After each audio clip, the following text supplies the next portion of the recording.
Our secret taste recipe is to cook with lemon care. Kutties Healthy Samayal. Hello friends, welcome to Kutties Healthy Samayal. Be positive, be healthy. நம்ம சேனலை subscribe பண்ணாதவங்க subscribe பண்ணிவிட்டு பக்கத்தில் இருக்க bell பட்டனை click பண்ணிக்கோங்க. All ஆப்ஷனை click பண்ணுங்கள். அப்போ தான் நாங்கள் போடுற எல்லா வீடியோஸோட நோட்டிஃபிகேஷன்ஸ் உங்களுக்கு வரும். இது வரைக்கும் சப்ஸ்கிரைப் பண்ண எல்லாருக்கும் தேங்க்யூ ஸோ மச். இன்றைக்கி நாம் சூப்பரான டேஸ்டியான காஃபி கேக் ரெசிபி தான் பார்க்க போகிறோம். இந்த கேக் எல்லாருக்குமே பிடிக்கும், அந்த அளவுக்கு செம்ம டேஸ்ட்டாக இருக்கும். இதில் ஆட் பண்ணுற க்ரீமும் நாம் வீட்டில் தான் செய்ய போகிறோம். ரொம்பவும் டேஸ்டியான கேக் ரெசிபி தான், எல்லாருமே விரும்பி சாப்பிடக்கூடியது. வாங்க இது எப்படி செய்யுதுன்னு பார்த்துக்கலாம். முதல்ல நாம் கேக் செஞ்சுக்கலாம். இதுக்காக 2 எக் எடுத்திருக்கேன். இதை ஒரு பவுலில் ஆட் பண்ணிக்கலாம். இது கூடவே 3/4 கப் அளவுக்கு சுகர் ஆட் பண்ணிக்கிறேன். இந்த சுகர் கரெக்டாக இருக்கும். இந்த சுகர் கரைஞ்சி நல்லா நமக்கு ஃபோம் போல் கலர் சேஞ்ச் ஆகி வரணும். அந்த அளவுக்கு நல்லா பீட் பண்ணிக்கலாம். இல்லைனா நீங்கள் ஒரு மிக்ஸி ஜாரில் ஆட் பண்ணி கூட இதை நல்லா நீங்கள் பீட் பண்ணி எடுத்துக்கலாம். இப்போ பாருங்கள், நல்லா நமக்கு கலர் சேஞ்ச் ஆகி ஃபோம் போல் நல்லா வந்திருக்கு. இந்த ஸ்டேஜில் ஒரு 1/4 கப் அளவுக்கு குக்கிங் ஆயில் ஆட் பண்ணிக்கிறேன். இந்த ஆயில் நல்லா கலந்து வரும்படிக்கு கொஞ்சமாக நம்ம பீட் பண்ணி வச்சுக்கலாம். இல்லைனா நீங்கள் மிக்ஸி ஜாரில் மொத்தமாக ஆட் பண்ணி நீங்கள் பீட் பண்ணி எடுத்து வச்சுக்கோங்க. இப்போ நம்ம ட்ரை இன்க்ரீடியன்ஸ் எடுத்துக்கலாம். 1 கப் அளவுக்கு மைதா எடுத்துருக்கேன். அது கூடவே 1 ஸ்பூன் அளவுக்கு பேக்கிங் பவுடரும், அது கூடவே 1/2 ஸ்பூன் அளவுக்கு பேக்கிங் சோடா ஆட் பண்ணி நல்லா நம்ம ஜலிச்சிக்கலாம். ஏற்கனவே மிக்ஸ் பண்ணி வச்சுருக்க வெட் இன்க்ரீடியன்ஸோடைய இதையும் நம்ம ஆட் பண்ணி நல்லா மிக்ஸ் பண்ணிக்க போகிறோம். இப்போ நல்லா ஜலிச்சாச்சு. எல்லாம் ஒன்றா கலந்து வரும்படிக்கு நல்லா நம்ம மிக்ஸ் பண்ணிக்கலாம்.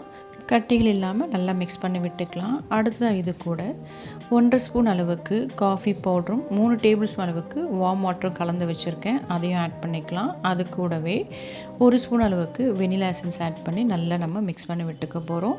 இது நல்லா மிக்ஸ் பண்ண பிறகு அதோட கன்சிஸ்டன்சி பார்த்துக்கலாம். இந்த அளவுக்கு இருக்குது. இது கூட 2 டேபிள் ஸ்பூன் அளவுக்கு காய்ச்சி ஆற வச்ச பால் ஆட் பண்ணிக்கிறேன். ரொம்ப ஆட் பண்ண வேண்டாம், பட் கொஞ்சம் நமக்கு தளர இருந்தால் தான் கேக் நல்லா நமக்கு அந்த டெக்ஸ்டர் கிடைக்கும். பாருங்கள், இந்த அளவுக்கு இருக்குது. அடுத்ததாக நம்ம ஆல்ரெடி க்ரீஸ் பண்ணி வச்சுருக்க கேக் வெசலில் இந்த பேட்டரை ஆட் பண்ணிக்கலாம். ஜஸ்ட் லைட்டாக நீங்கள் ஆயில் அப்ளை பண்ணி அதில் மைதா நீங்கள் ஸ்ப்ரெட் பண்ணி விட்டு இது போல் நீங்கள் க்ரீஸ் பண்ணி வச்சுக்கலாம். அதில் நான் ஆட் பண்ணிக்கிறேன். ஆட் பண்ண பிறகு பாத்திரத்தை நல்லா டேப் பண்ணி விட்டுக்கலாம். அந்த ஏர் பபிள்ஸ்லாம் நல்லா நமக்கு ரிலீஸ் ஆகிடும். அதுக்காக தான். இப்போ நம்மளோட கேக் ட்ரேவை 10 மினிட்ஸ் ப்ரீ ஹீட் பண்ணி வச்சுருக்கு குக்கரில் நாம் ப்ளேஸ் பண்ணிக்கலாம். இது 35 to 40 மினிட்ஸ் லோ ஃப்ளேமில் நம்ம வேக வச்சு எடுத்துக்கணும். அது பேக் ஆகட்டும். அதுக்குள்ளே நம்ம காஃபி க்ரீம் ரெடி பண்ணிக்கலாம். இதுக்காக 1/2 கப் அளவுக்கு சுகர் எடுத்துக்கிறேன். அது கூடவே 2 டேபிள் ஸ்பூன் அளவுக்கு பட்டர் ஆட் பண்ணிக்கலாம். இது கூடவே 1 ஸ்பூன் அளவுக்கு காஃபி பவுடரும் 2 டேபிள் ஸ்பூன் அளவுக்கு தண்ணியும் ஆட் பண்ணி மிக்ஸ் பண்ணி வச்சுருக்கேன். அதை நாம் ஆட் பண்ணிக்கலாம். ஒரு 1/4 கப் அளவுக்கு திக்கான பால் ஆட் பண்ணிக்கிறேன். இது கூடவே 2 டேபிள் ஸ்பூன் அளவுக்கு மைதா ஆட் பண்ணிக்கிறேன். மைதா இல்லை கார்ன்ஃப்ளவர் ஆட் பண்ணிக்கலாம். இதெல்லாம் நல்லா மிக்ஸ் பண்ண பிறகு கேஸில் வச்சு நம்ம நல்லா திக்காகிற வரைக்கும் ஹீட் பண்ணிக்கணும். நல்லா க்ரீமியாக நமக்கு கிடைக்கும். அந்த அளவுக்கு நம்ம ஹீட் பண்ணிக்கலாம். பாருங்கள், நமக்கு கரெக்டான கன்சிஸ்டன்சியில் இருக்குது. இது நமக்கு போதும். இதை ஆஃப் பண்ணி எடுத்து வச்சிடலாம். அடுத்ததாக நான் சாக்லேட் கனாஷா ரெடி பண்ணுறேன். இது ஆப்ஷனல் தான், உங்களுக்கு வேண்டாம்னா நீங்கள் ஸ்கிப் பண்ணிக்கலாம். இது ரெடி பண்ணுறதுக்காக 2 டேபிள் ஸ்பூன் அளவுக்கு கொக்கோ பவுடர் ஆட் பண்ணிக்கிறேன். அது கூடவே 1/4 கப் அளவுக்கு பால் ஆட் பண்ணிக்கிறேன். அடுத்ததாக அது கூட 1 டேபிள் ஸ்பூன் அளவுக்கு பட்டர் ஆட் பண்ணிக்கிறேன். நான் இன்றைக்கி கொஞ்சமாக தான் ரெடி பண்ணுறேன். இது கூடவே 1 டேபிள் ஸ்பூன் அளவுக்கு மைதா ஆட் பண்ணிக்கிறேன். மைதா இல்லைன்னா கார்ன்ஃப்ளவர் ஆட் பண்ணிக்கலாம். எது ஆட் பண்ண நமக்கு கரெக்டான கன்சிஸ்டன்சி கிடைக்கும். அடுத்ததாக 2 டேபிள் ஸ்பூன் அளவுக்கு சுகர் ஆட் பண்ணி நல்லா மிக்ஸ் பண்ணி ஹீட் பண்ணிக்கலாம். திக்கான கன்சிஸ்டன்சியில் நமக்கு வரணும், அந்த அளவுக்கு ஹீட் பண்ணிக்கலாம். அப்படி இல்லைன்னா நீங்கள் சாக்லேட் வாங்கி மெல்ட் பண்ணி கூட நீங்கள் யூஸ் பண்ணிக்கலாம். இப்போ நம்மளோட சாக்லேட் கனாஷா ரெடி ஆகிடுச்சு. இது முற்றிலும் ஆப்ஷனல் தான், வேண்டான இந்த ஸ்டெப்பை நீங்கள் ஸ்கிப் பண்ணிக்கலாம். காஃபி க்ரீம் மட்டுமே இந்த கேக்கு போதுமானதாக இருக்கும். அடுத்தது நம்ம கேக் செக் பண்ணிக்கலாம். பாருங்கள், ஒட்டாமல் வருது. ஸோ நம்மளோட கேக்கும் ரெடி ஆகிடுச்சு. இதை நம்ம எடுத்து ஆற வச்சு ஆறின பிறகு ஒரு ட்ரேயில் நம்ம ட்ரான்ஸ்ஃபர் பண்ணிக்கலாம். பாருங்கள், ஃப்ளஃபியாக சூப்பராக நம்மளோட காஃபி கேக் ரெடி ஆகிடுச்சு.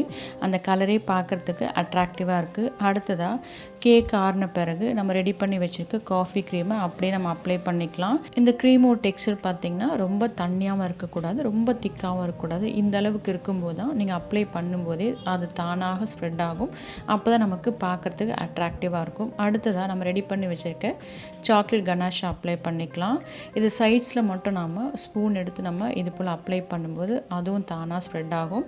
இது பார்க்கும்போது ரொம்ப அட்ராக்டிவாக இருக்கும். இது ஆப்ஷனல் தான், உங்களுக்கு வேண்டாம்னா நீங்கள் ஸ்கிப் மில்க் பண்ணிக்கலாம், இல்லை சாக்லேட் மெல்ட் பண்ணி கூட இது போல் நீங்கள் அப்ளை பண்ணிக்கலாம். பாருங்கள், இது போல் அப்ளை பண்ணும்போது பார்க்கும்போது ரொம்ப அட்ராக்டிவாக இருக்கும். டேஸ்ட்டும் உங்களுக்கு ரொம்ப சூப்பராக இருக்கும். டபுள் டேஸ்ட்டில் இருக்கும். அதாவது coffee cream taste plus chocolate ganache, அந்த டேஸ்ட் ரொம்ப நல்லாயிருக்கும். எல்லோரும் விரும்பி சாப்பிடுவாங்க. அடுத்ததாக இது மேலே நம்ம பொடியை சாப் பண்ணி வச்சுருக்க கேஷ்யூ ஸ்ப்ரெட் பண்ணிக்கலாம். அதுவும் ரொம்ப சூப்பராக இருக்கும். இப்படியெல்லாம் செஞ்சு முடித்த பிறகு ஃப்ரிட்ஜில் நீங்கள் ஒரு 45 மினிட்ஸ் நீங்கள் வச்சிங்கன்னா அந்த க்ரீம்லாம் நல்லா உங்களுக்கு ட்ரை ஆகி கட் பண்ணும்போது கையில் ஒட்டாமல் இருக்கும். அப்படி இல்லைனா நீங்கள் ஃப்ரெஷ்ஷாக கூட கட் பண்ணி சாப்பிட்டுக்கலாம். இந்த கேக் பார்க்குறதுக்கும் ரொம்ப அட்ராக்டிவாக இருக்கும், சாப்பிட்றதுக்கும் செம்ம டேஸ்ட்டாக இருக்கும். பாருங்கள், கட் பண்ணும்போது தெரியும் எந்த அளவுக்கு சாஃப்டாக ஃப்ளஃபியாக இருக்குது. அதோட டெக்ஸ்சர்லாம் பாருங்கள், கடைகளில் வாங்குற போல் பேக்கரி கேக் போல் அவ்வளோ செம்மையாக இருக்குது.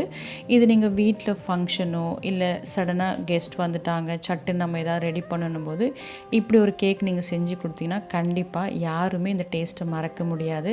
அந்த அளவுக்கு செம்ம டேஸ்ட்டாக இருக்கும். இதோட காஃபி ஃப்ளேவரும் சூப்பராக இருக்கும். ஸோ நீங்களும் ட்ரை பண்ணி பாருங்கள். ட்ரை பண்ணிவிட்டு உங்கள் டேஸ்ட், உங்கள் எக்ஸ்பீரியன்ஸ் எங்களுக்கு கமெண்ட் பண்ணுங்கள். மறக்காமல் லைக் பண்ணுங்கள். ஃப்ரெண்ட்ஸ் அண்ட் ஃபேமிலிக்கு ஷேர் பண்ணுங்கன்னு தொடர்ந்து சப்போர்ட் பண்ணுங்கள். தேங்க்யூ.